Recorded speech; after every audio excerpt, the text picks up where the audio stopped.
दोस्तों, आप देख रहे हैं कि ये एक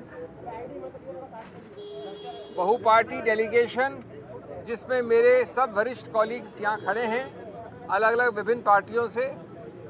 ये तीसरी बार इस चुनाव में मल्टी पार्टी डेलीगेशन गया है चुनाव आयोग।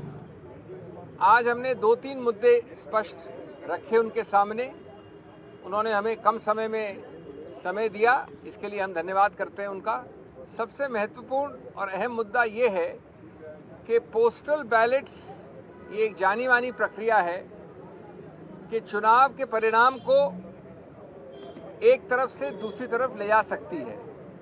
कई बार ऐसा हुआ है कि सभी पार्टियों के बीच में जो फर्क है वोट्स का वो x है, लेकिन पोस्टल बैलेट्स 2x या 3x होते हैं। यानी पोस्टल बैलेट्स निर्णायक सिद्ध होते हैं परिणाम के मामले में। इसलिए चुनाव आयोग ने एक जो रूल है, प्रावधान है, जो एक्ट के अंतर्गत रूल बनता है, जो स्टैट्यूटरी रूल होता है, कोई गाइडलाइन नहीं, कोई चिट्ठी नहीं, उसके अंदर कहा है अंतर्गत कि पोस्टल बैलेट्स की गिनती पहले ली जाएगी।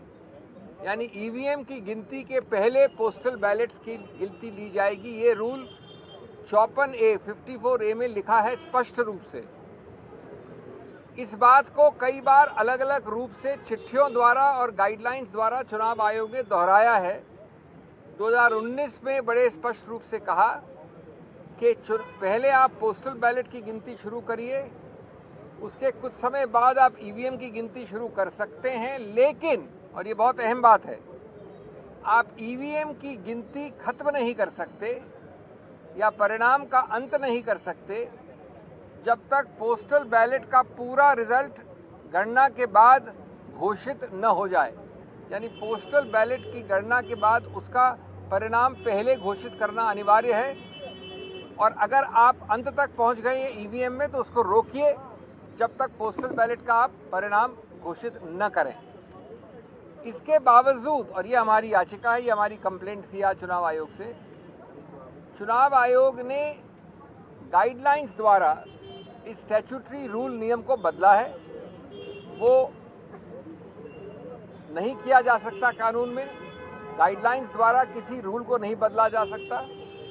उन्होंने गाइडलाइंस द्वारा जो पुरानी गाइडलाइंस थी 2019 वाली, जो मैंने बताई अभी आपको, उसको हटा दिया है, उसको निरस्त कर दिया है।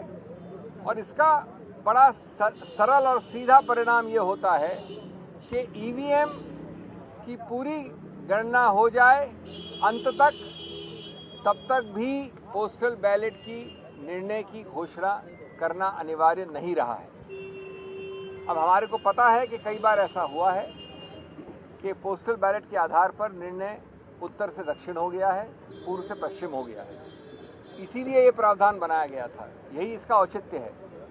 इसलिए ये अति आवश्यक है कि ए, आप कानून के अंतर्गत एक गाइडलाइन द्वारा नियम को नहीं बदल सकते। बी, पोस्टल बैलेट जो निर्णायक एक रोल प्ले करता है उसके लिए भी अनिवार्य है कि उसको पहले गिना जाए।